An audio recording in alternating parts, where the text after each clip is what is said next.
In this episode, we speak with Dr. Pamela Seda. Pamela has over 30 years of educational experience and currently lives in Metro Atlanta. Pamela has held various positions in mathematics education, including high school mathematics teacher, math instructional coach, college math instructor, and K through 12 district math supervisor. And she's also the co-author of Choosing to See, a framework for equity in the math classroom. Yeah, we are excited to bring you this episode. Dr. Seda is passionate about changing how students experience mathematics, especially those from marginalized groups. She also advocates for mathematics instruction that develops all students as mathematical thinkers and problem solvers. Hey, John, I'm super excited to dive into this one. So here we go. Welcome to the Making Math Moments That Matter podcast. I'm Kyle Pierce. And I'm John Orr. We are from MakeMathMoments.com. And together, with you, the community of math moment makers worldwide who want to build and deliver problem-based math lessons that spark curiosity, fuel sense making, and ignite your teacher moves. John, it is such a pleasure to have the opportunity to share the voice of Pamela Seda tonight with the Math Moment Maker community. So awesome to not only bump into Pamela at NCTM and say a quick hello in the hotel lobby. And then also last week, I had the opportunity to listen in on a virtual session that she was running for the OMCA here in Ontario. And guess what? I'm super excited to dive even deeper with her, with you here today. Yeah, we're excited to talk with her about her framework that she built a long time ago and then has been consistently sharing it across all the places that she goes. The ICU Care framework and equity, a framework for equity in the math classroom. So we're going to talk about some elements of that framework and how it can apply to your classroom and what we should be thinking about. So we got some nuggets, activities also that can go a long way in your classroom. So let's get to it. Here we go. Hey there, Pamela. Thanks for joining us here on the podcast. We're super excited to have a nice chat with you. First of all, having the opportunity to run into you at NCTM recently, and also having a chance to catch some of your session at the OMCA meeting here just a few short weeks ago. So how are you, and where are we chatting to you from? I am doing wonderful. I hail from the ATL, Atlanta, Georgia. Well, you know, of course, a suburb of Atlanta. I actually live in Stockbridge, but you know, Georgia's just one big suburb, seems like. Yeah. Awesome stuff. Pamela, we've read up on you. We've watched your sessions before. Would you mind telling our listeners who may not know a little bit about yourself? You just said where you're coming from. So Atlanta, Georgia, but maybe give us a little backstory on yourself and what got you into education and where you are today. Certainly. So I am a recently retired math educator. Congratulations. I just retired this past May. Woo, woo, woo, woo. So that I can do this consulting full time. I'm the co-author of Choosing to See, a framework for equity in the math classroom that I co-authored with Kendall Brown. Over the past 30 years as a math educator, I started out as a high school math teacher. I was a instructional coach. I taught while I was working on my doctorate. I taught in the math department for 2 years.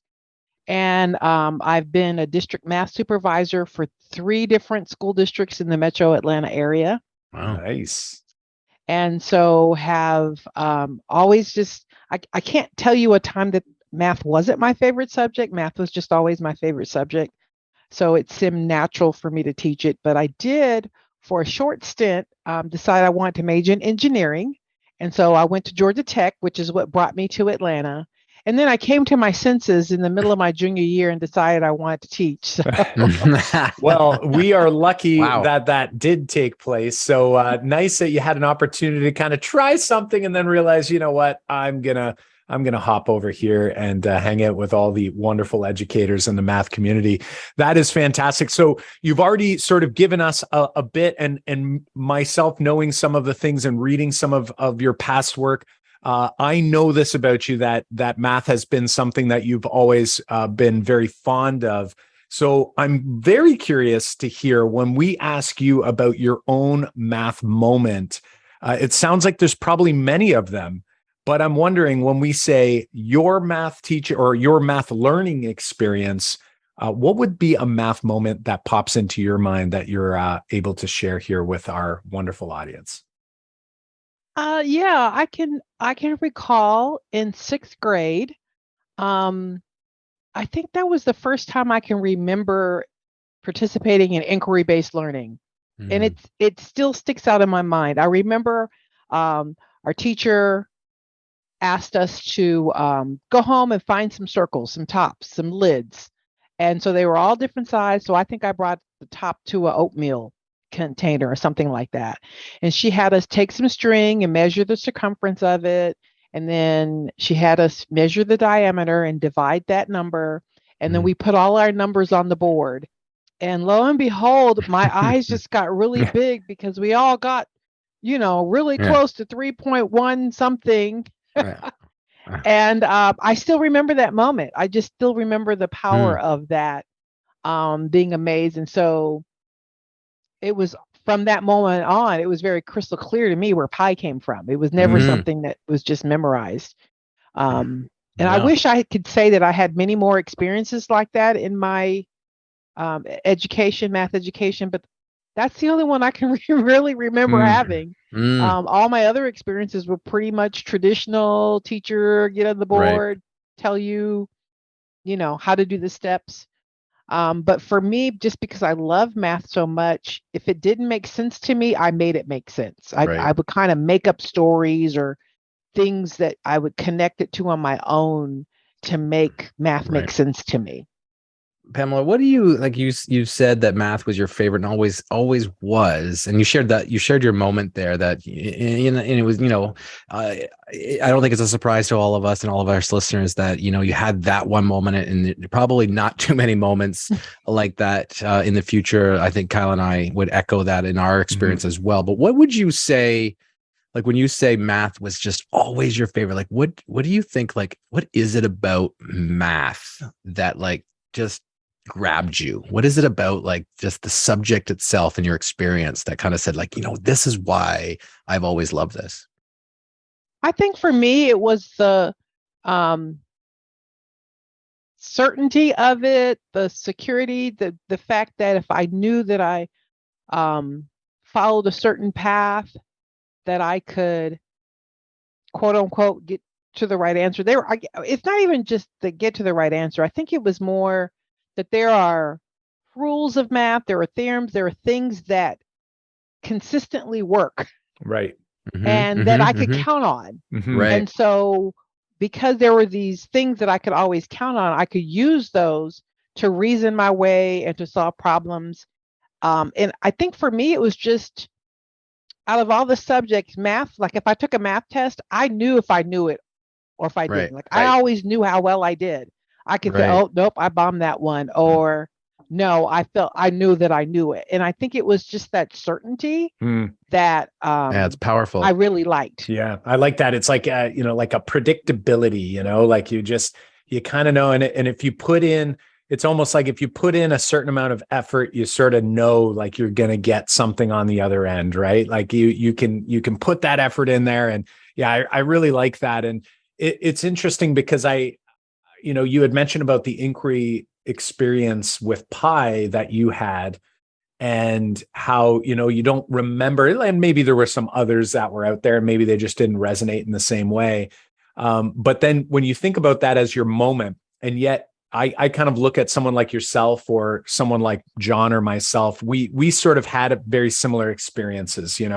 We felt like we knew what we were doing when it came to math. And I feel like we were sort of lucky in that sense that it worked for us in that manner, yet it doesn't work for everyone in that manner. And I think that's something that, all of us have sort of come to realize. And that inquiry experience you shared, I would be so curious to, if you could go back to all those students who were in that classroom with you. And like some of those students might be like you who went on and really loved math. And then others may have gone on and maybe really disliked math.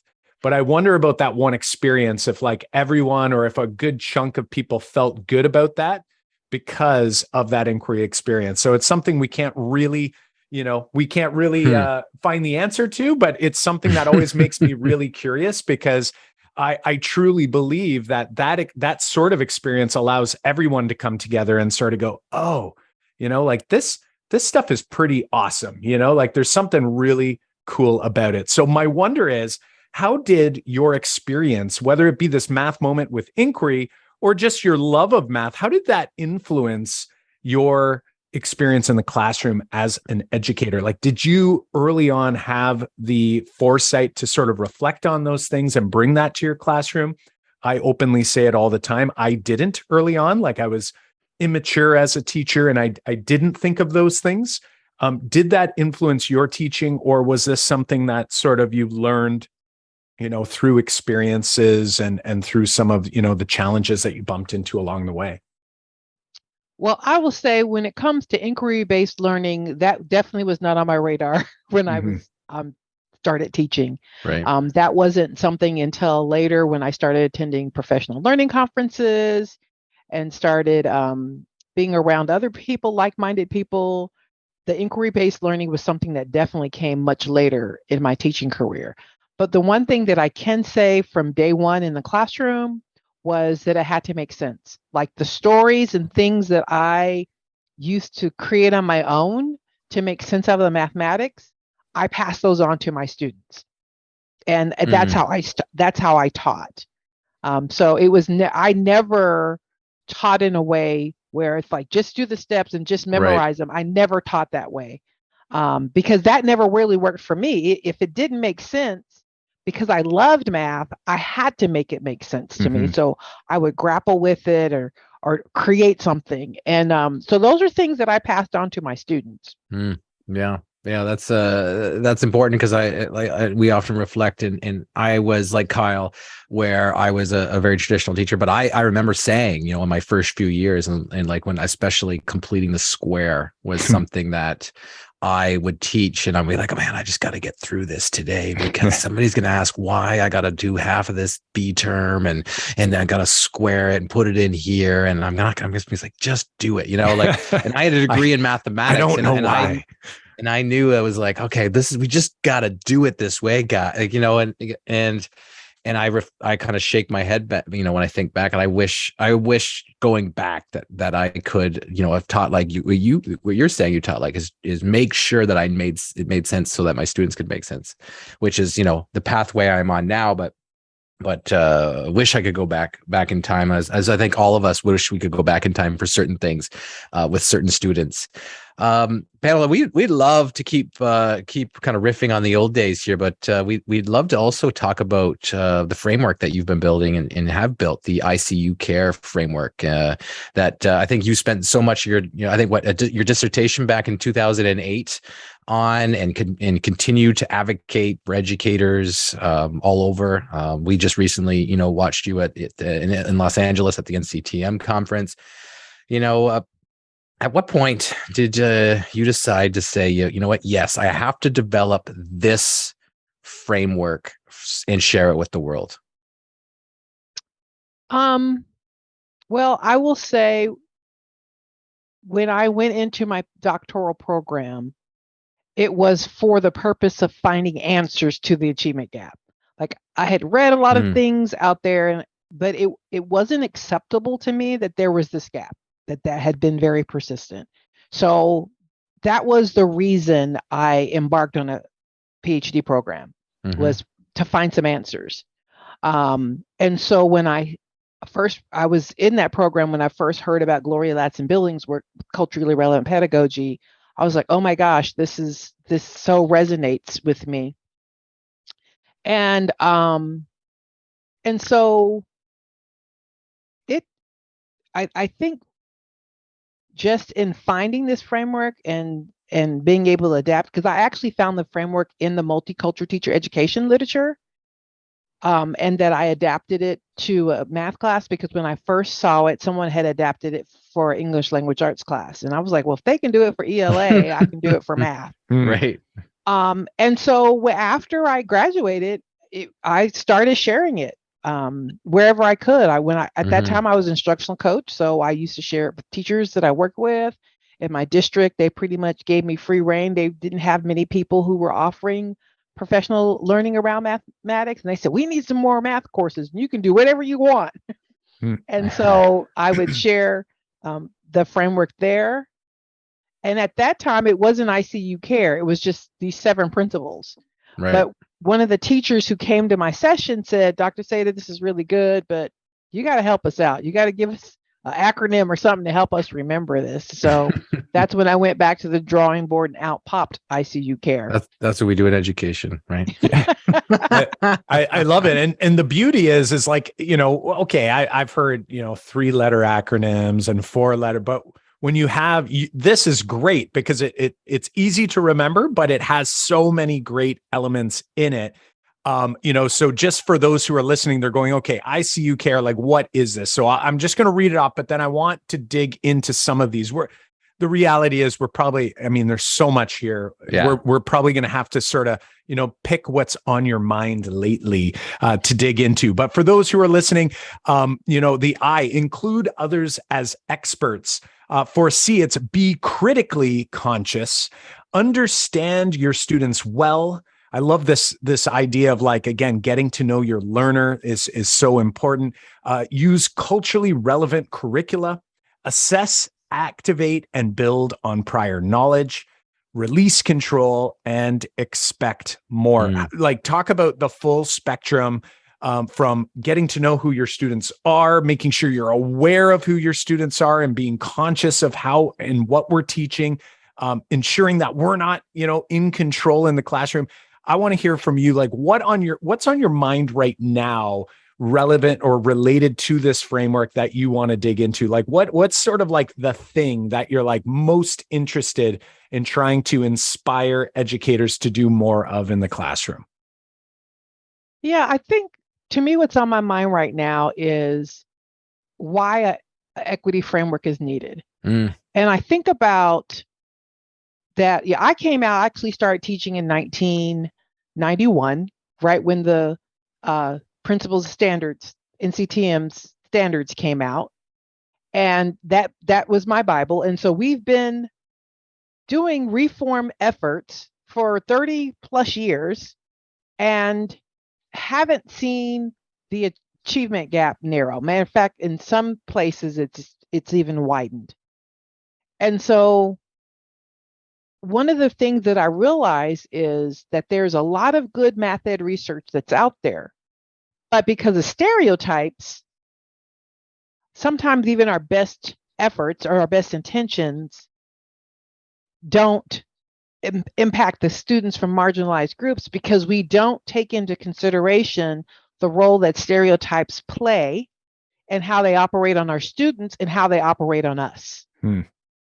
And so I think this equity framework, even for me, because I had the pleasure of not only being an instructional coach after I finished my PhD program, but I also even went back to the classroom and had 4 years as a classroom teacher having the opportunity to implement these principles. And what it did for me is things like for example, I used to use a lot of Kagan cooperative learning strategies. But with the equity framework, it started making me think about, well, how do I implement this strategy so I can lift up my low status learners? Something I never would have thought to do before because I didn't have that lens. I wasn't paying attention. Or how might I implement this task and how might I just change it just a little bit so that it is culturally relevant? It's just things that I was doing that with best practices in math ed weren't necessarily meeting the mark because I wasn't thinking about how does this impact my students who are being operated on by stereotypes that exist in our society. Yeah, and I agree with you. It seems like we should be spending time on thinking like, why is it needed? Like you said, like you're spending a lot of time going like, what's kind of noodling around in your head is thinking like, we have this framework, but why is it needed? Oh, it's like it's kind of like, why haven't we been doing this all the time? And it's like, why isn't it in our kind of mindset to think about this as part of teaching? And I know that when I was, going through teachers, college or teachers education programs, it's like something that it wasn't talked about. It wasn't something that we brought up. And it wasn't something that when I started teaching, things that we thought about. And, so it's so great now to see a framework like this and go like, you're right. Well, like, why haven't I been doing this? Like, it's so important to think about that.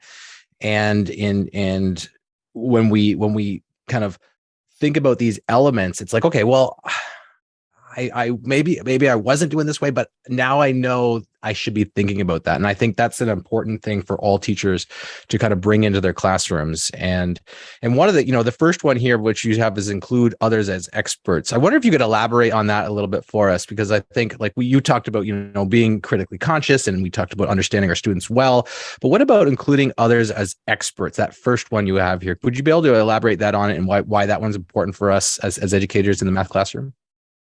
Yeah. So, because of course, in traditional classrooms, the teacher is the expert and passing on all their knowledge as if we can just open up kids' heads and pour it in there. We know how effective that is. But and we continue to try to do it every time, It requires us to redefine what expertise is. And I remember listening to a video. I actually got this from Dr. Gloria Ladson-Billings. She says, an expert is anyone who can contribute knowledge to the group. It's not about who knows the most, but who can contribute knowledge. And so that means instead of having the teacher and all these individual learners, you have a community of learners. Your classroom is a community of learners. And your goal is to allow every student to create structures and routines in your classroom that every student has something to offer, that they can contribute, and having students be able to view themselves. So one of the things I've, recently realized that my goal as a teacher is to uncover the brilliance in every kid. There's some brilliance there. There's something that they contribute. There's some knowledge, and that's my job, is to figure out how to contribute, how to help them contribute to the conversation, and including my own knowledge. So every time that I taught a class, I always learned more about whatever it was that we were learning about. I love it. I love it. I just think that helping students develop competence and confidence is the I guess result, the end product of helping kids understand that I have something to contribute to the knowledge of the group, and that we're learning as a community, not just as an individual. Right. I love it. And it really exemplifies the idea that the collective is always better than the individual, So even though there is one person in that room that has many more years on the earth, than the others in the room, when you add up all the years of all the people in the room and all the variety of experiences and all the cultural differences and places of experience that they've come from, and you bring that together and you just think of how much more powerful that is than sort of having this one thought, this one perspective being shared, being, in a way, totally. almost like indoctrinating, a group of students to think in the way that person does, good or bad, right? Good or bad. But just being able to have that sharing is so great. And John, I don't know if you sort of went there, but we just had Jim Strachan on, and, he had referenced about his classroom as well, that it was about, making sure students were leveraging all the collective expertise in their classroom and really promoting that I am just one source, of knowledge, but there is so much more knowledge out there. I want you to go and I want you to have discussions with others so that, they stop looking at you as the educator and as the expert. So I love that. Now, dare I put you on the spot? Do you have any kind of, I'm thinking like someone is, there's people out there that are like, yes, like I want that. I want that for my classroom. Are there any like routines or any like maybe beginning of the year sort of activities that you use to try to help students, start building towards that sort of mindset or that sort of, I guess, expectation in your classroom? Or is this something that just slowly and gradually is developed throughout the year? I'd be super curious, and I'm sure there's people leaning in right now. Yeah, sure. So some of my most effective routines and strategies just totally happened by accident because I messed up on something and decided. That's the way it goes. Amazing. So one year during pre-planning, I spent all my time trying to get my room together. And when it came time for Monday for school, like my syllabus wasn't ready because I didn't have it ready. And so rather than starting with the syllabus, I was like, you know what? I'm going to start with a math problem. And I start with a problem I call it the bingo problem. It is just a 5x5 set of squares. And I asked students, I just drew in a picture and I said, tell me how many squares there are. And then I would have to say the answer is not 25. Yeah, right. There's more, right? I have to tell them because they would say 25 and stop. So I had them start doing that problem on their own, individually. And then after a certain amount of time, then I put them in pairs. So they had to write their answer, whatever their individual answer was, they put it on that blank. Then they worked together in pairs. And whatever answer they came into agreement in pairs, they put that answer on the blank. Right. And then I had them work in groups of 4. And whatever answer that was, they put that on the third blank. And then we came together as a class. And whatever the answer we came to an agreement as a class, they put on there. So what they got to see was the progress, the progression of their answers. And so then I had them reflect and I said, okay, which answer do you think is most accurate and why? And then I asked them, which type of group structure did you enjoy the most? And so then we just kind of had a little conversation about, a lot of them liked working by themselves. They enjoyed working by themselves the most, but then they realized that was the most inaccurate That's a good one. Yeah. answer. And so I told them, this was the first day. I said, you are going to have the opportunity to work in all of these group structures. Right. Sometimes you're going to be by yourself. Sometimes you're going to work in pairs. But just understand that I may ask you to come out of your comfort zone because we understand that when we work together collaboratively, we end up with, a better product. Right. I love it. Per se. Yeah. I love the progression and I started doing that every year after that. Yeah. I never did the syllabus on day one anymore. And that's where you say to administration, you're like, this is why I don't get my syllabus done on time. That's that's amazing. I don't think I've heard that activity, Cal, before. I've heard the 20. I've heard of the problem, squares, but not done. The way you've organized it just makes so much sense. We have so many teachers, reach out to us on what did we do on the first day. How do we build community?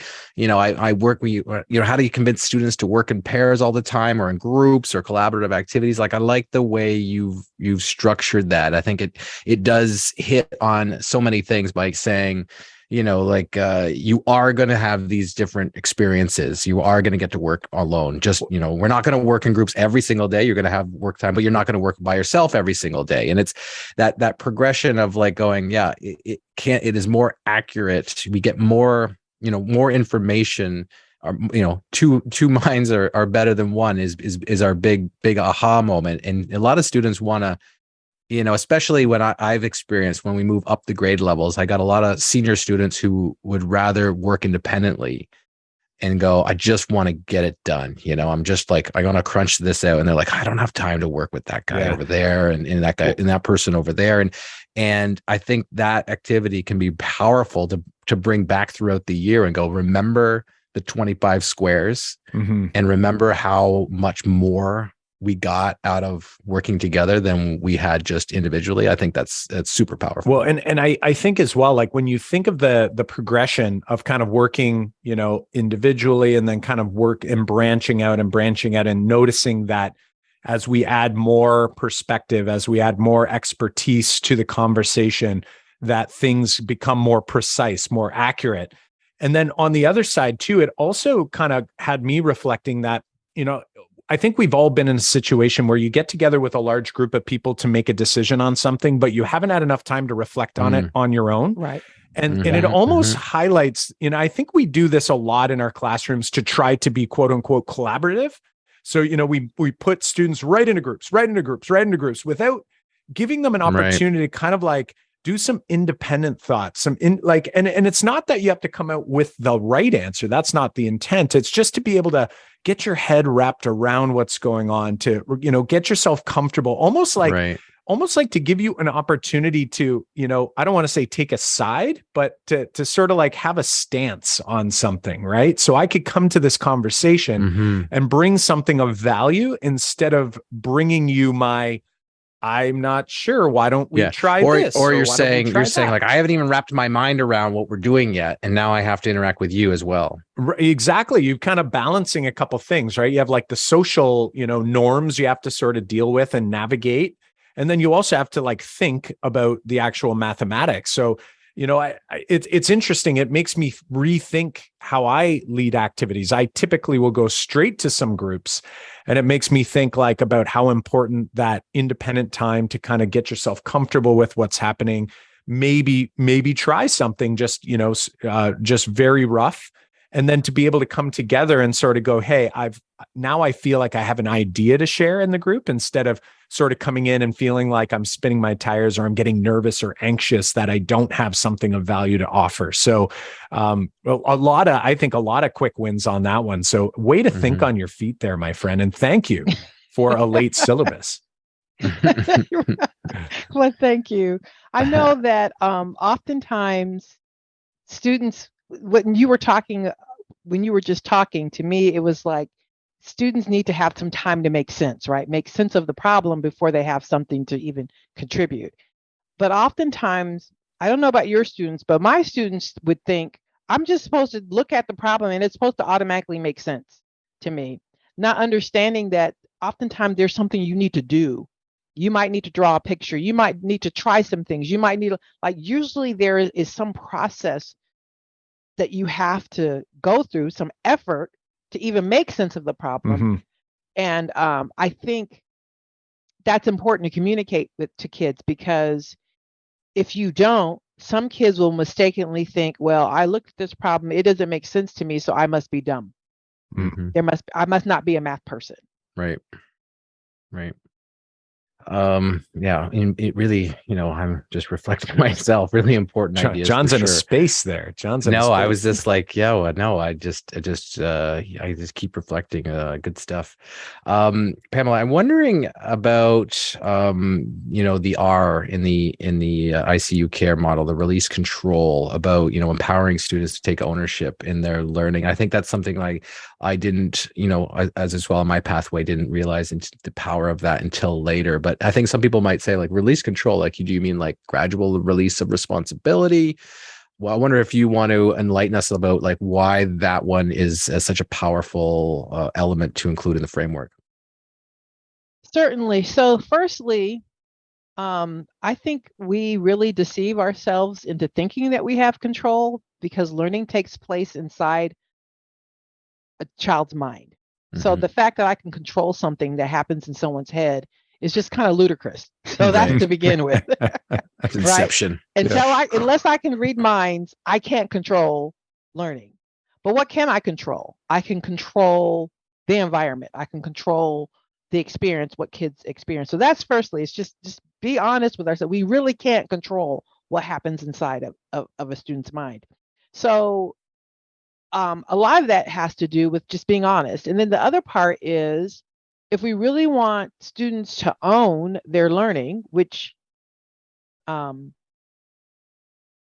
which is what most every teacher said they Mhm. want to do, Mhm. is we will have to give them opportunities to grapple with the information. So it's funny that you mentioned the gradual release of responsibility, because I know that was just a fancy way of saying traditional Right. Mhm. Yeah. traditional math instruction, which is, kind of what I was engaging in, when I first started Yeah. I teaching. do. We do. You do. Right. I'm going to start.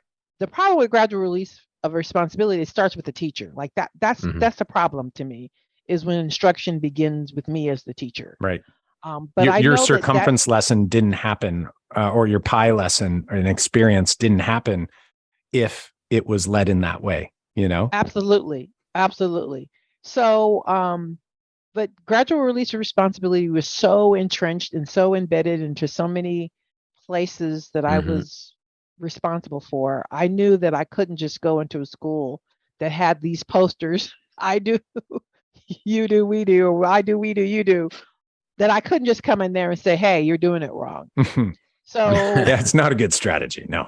exactly. So what I did, I said, well, let's just put a you do, we do in front of it, because I understand the idea behind it is we need kids to get to a place to where they're confident Mhm. in being able to repeat whatever the practice is, whatever Mhm. the strategy is, that they can develop some level of fluency with it. And I get that part. But if that's where you start, Mhm. then kids haven't had a chance to do any of that sense making. They didn't do mathematics, right? Like they Absolutely. just So I just put in front of, I said, I'm not getting ready to gradual release of responsibility, but let's give them an opportunity to do some sense making first. I love it. So Mhm. then Mhm. let them grapple with it on their own. Let them grapple with it with some classmates, have some conversations. So then when I get to the I do and I'm talking, I have something to build on, that I can connect it to this work that they've already been doing. And it's going to make so much more sense to them. Yeah, I see that, like what's popping into my mind. John and I refer to this as the real flipped classroom. We have Mhm. coined it that way. Not the videos, not any, like we're talking, just flip that around. And like you're saying, it's like that is a massive release of control, which might maybe make some educators nervous because like what will happen. But I guess that's the real question: is what could go wrong? Like nothing can really go wrong because you still have the opportunity to consolidate, as we'd call it. Like after the students have done this work in your lesson that you remember as a student, I'm sure the teacher didn't just, if students came back with all kinds of different numbers instead of 3.1 something, it wasn't like the teacher was just going to let it happen. No, the teacher now gets to kind of take that and now gets to sort of reiterate. And I'm picturing your idea about building that expertise and sort of in the room. It's like you're kind of starting in a similar fashion where you're giving students an opportunity to kind of grapple a little bit. Maybe it's alone at first. Then I'm going to draw on my neighbors. Then we're going to like build, bring and then you as the educator are going to kind of like take those ideas from around the room and try to make meaningful connections, not show and tell, not, every single person has to say every single step that they did. We're going to take those meaningful little pieces that are going to be really helpful and relevant for people to take with them. And you still get to do that part. You're not losing all control, but you've given students this opportunity to actually be in control of the flow of the learning anyway, which I think is so fantastic. So the last thing I do want to hear your thinking on, I know I would love to be able to stay all night and chat about all of them, but tell us something here as we get close to the end of this conversation about expecting more, because I think this is something that, as educators, I think a lot of educators, I think from my own experience, I wanted to be a helper. I wanted to make sure every student got through. And I now realize later in my career that I was actually lowering expectations in order to try to do something. I had good intentions, but the result wasn't actually a good thing. Like that wasn't the way to go about it, because actually my students, they will rise to your bar. And when I'm lowering that bar, that's where they were, just trying to get over that thing. And like, tell me more about that, And how, as educators, can we be more, I guess, cognizant of this and maybe shifting our thinking about expecting more versus trying to lower expectations in order to ensure students sort of quote unquote get through?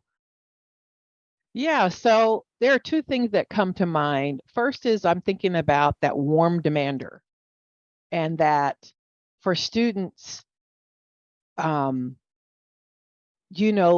kind and communicating your care is utmost important, but it needs to be also coupled with demanding. Mm-hmm. And that research has shown that those warm demanders are most successful. I know that I probably, as a high school teacher, probably tended more to the demanding part. Mm-hmm. But realizing that, even as students did things that I didn't want them to do, they may have been disruptive in class, and that doesn't mean that I don't hold them accountable, but I realized that I can always do it in a kind way. That being mean or harsh is never called for. That that you do demand. I have had high expectations, but that warmth and that communicating to students, and actually saying, there's research that says when you follow whatever your instruction is with, I have high expectations of you, but I know that you can meet them. When you communicate that to students, it really is a motivator, and research says that that works especially for students who have been marginalized. Right. So that's one thing that comes to mind, being that warm demander. And then the second thing is, I remember coming to a classroom when I was a math supervisor, observing this middle school classroom, and they were teaching decimals, and they were just saying, first you line up the decimals, and then you add this to the right, and they were given all the steps. And it was just bothering me to no end. And I couldn't figure out, I was trying to figure out what is it that bothers me so much about this lesson? Because everything else in the classroom, they had their groups, they had their stations, they had their instructional bulletin board, they had their standards on the board, like all that surface stuff that administrators look for. But this lesson was just really bothering me. And then I remembered that day getting to that school, and this was like the third time I had been at the school, and I still needed my GPS to get there because I am directionally challenged. And that's when it hit me. The reason I still needed a GPS was because I was depending upon my GPS. And what is it about the GPS that hindered me from being able to figure out how to get there by myself? And it was what I was paying attention to. I was just paying attention to step-by-step instructions, that I wasn't paying attention to landmarks and the things that are around me. So I had nothing to build on my spatial sense or my sense of direction. And then that's when it dawned on me, that's what she's doing. She's GPSing her students. And then she wonders why they can't get there by themselves later. And so I started sharing that analogy with my students to say, don't let anybody GPS you. What does that mean? It doesn't mean that people can't help you, but I said, don't ever do something that doesn't make sense to you. So if someone's explaining something to you and it doesn't make sense, then you ask whatever questions you need to ask, but never just blindly duplicate what somebody tells you to do, even if it's the teacher, if it doesn't make sense. And I find that that makes kids then, that just raises their expectation that I expect it to make sense. And more importantly, they expect it to make sense. And that just changes the game for them. Right. Totally. And that makes so much sense. Expecting more, like Kyle said, they bring up to the bar. You're bringing them up to the bar. I think that's huge. And I think we don't do that enough in our classroom. I think we have many of our teachers, many of us teachers, I think we come out of days and we're like, man, that was a tough day. And then we carry that into the next day, and it allows us to have that deficit thinking. And I think that carries forward to kids sometimes. And if we got to think about not having that, think about the good stuff that you can go and bring into the next day. And then that can perpetuate, say, having those high demands on students after you've had those tough days. Pamela, let's review the 7 pieces of the framework one more time before we say goodbye here. But the first one was the I, the include others as experts. The C was be critically conscious. The U was understand your students well. The other C is use culturally relevant curricula.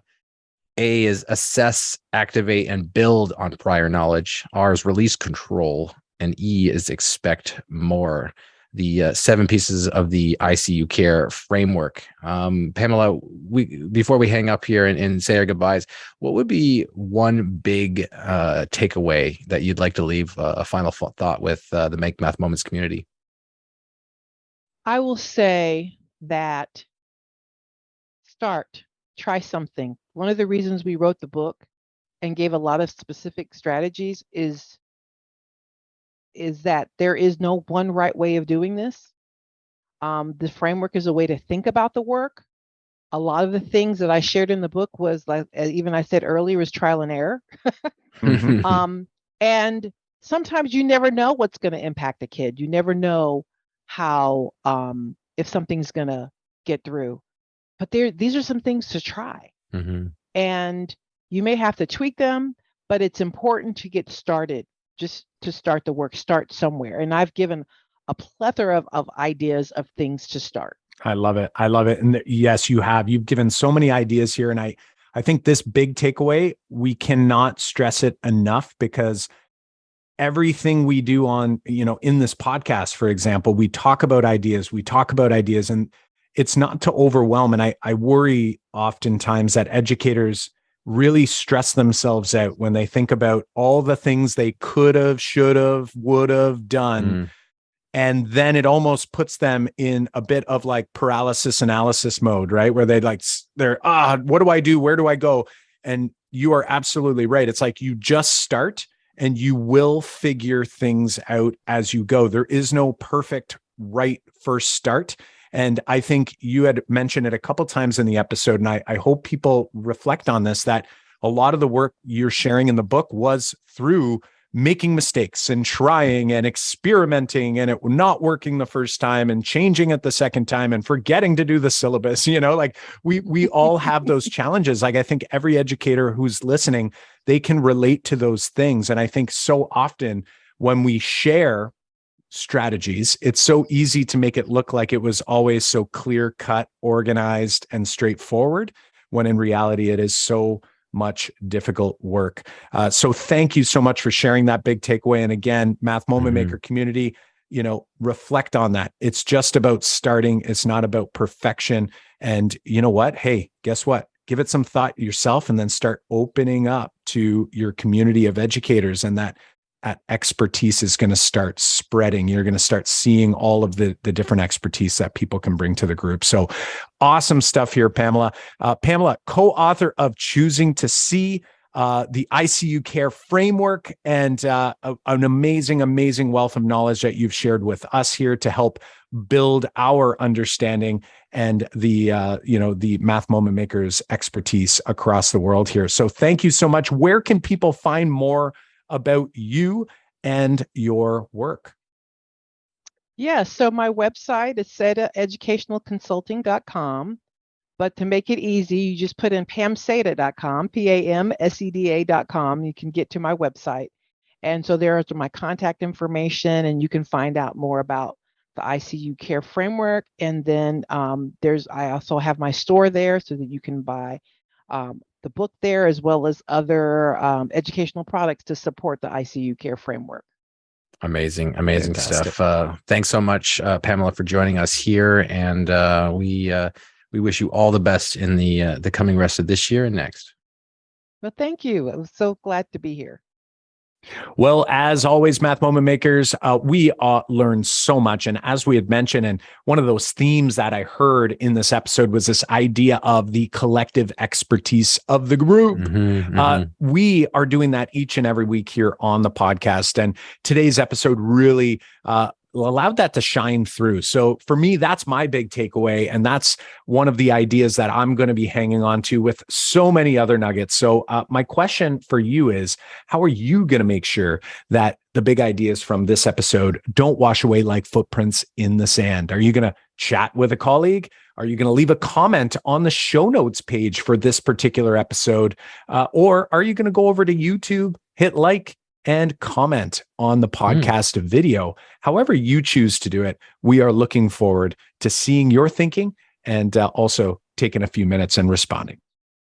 In order to ensure you don't miss out on our next episode, as we release them on Monday mornings, be sure to subscribe on your favorite podcast platform, whatever one that happens to be, whatever one you're listening on right now. Hit the like button or the follow button or the subscribe button, and we'll hit a little message here, and it beams right to your phone, and it tells you when the next one comes out, so you won't miss it. I love it. I love it. And while you're at it, ratings and reviews always fill our hearts and let us know that people are listening. And it also helps to spread the word to new listeners from around the year, or around the world, I should say, not around the year, but all year long. Friends, show notes, links to resources, and complete transcripts to read from the web or download and take with you can be found over at makemathmoments.com/episode 207. That is makemathmoments.com/episode 207. Well, my Math Moment Makers friends, I'm Kyle Pierce. And I'm John Orr. High fives for us. And that was a weird one. High five for you.